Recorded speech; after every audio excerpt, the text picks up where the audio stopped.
लाहौर मां ख़बर ईंदा त नाले वारो शाइर अदीब ऐं ड्रामा नगार अमजद सलाम अमजद लाडाणो करे वियो आहे। खानदानी ज़रियनि तस्दीक कंदे चयो आहे त शाइर अमजद सलाम अमजद दिल जो दौरो पवण सबबि लाहौर में लाडाणो करे वियो। अमजद सलाम अमजद 4 अगस्त 1944 में लाहौर में पैदा थियो। हुन 1967 में पंजाब यूनिवर्सिटी मां MA उर्दू कई। 1968 खां 1975 MAO कॉलेज लाहौर जे शोबे उर्दू में रहियो। 1975 में अमजद सलाम अमजद अगस्त ते पंजाब आर्ट काउंसिल जो डिप्टी डायरेक्टर मुक़ररु कयो वियो हो। अमजद सलाम अमजद जी उम्र 78 साल हुई, जॾहिं त हुन खवी सतारा इम्तियाज समेत केतिरनि ई अवार्ड सां नवाज़ियो वियो। अमजद सलाम अमजद जे मशहूर ड्रामनि में वारिस ऐं दिन फशार शामिल आहिनि। Somro 3D wallpaper and PVC panel shop दे रहा है सबसे अच्छी सर्विस, बेहतरीन क्वालिटी के आला मयार वॉलपेपर और सीलिंग खूबसूरत डिजाइन और कलर्स में दस्तयाब है। हर किस्म के PVC वॉलपेपर्स और सीलिंग लगवाने के लिए हमसे राब्ता करें।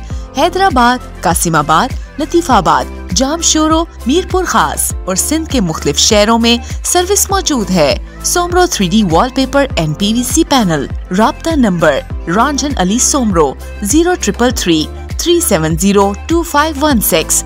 व्हाट्सएप 0333 370 7886। मज़ीद ख़बरनि ऐं तफ़सीलात लाइ विज़िट कयो असांजी वेबसाइट www.awamiNewsHD.com ऐं ॾिसंदा रहो अवामी न्यूज़ HD।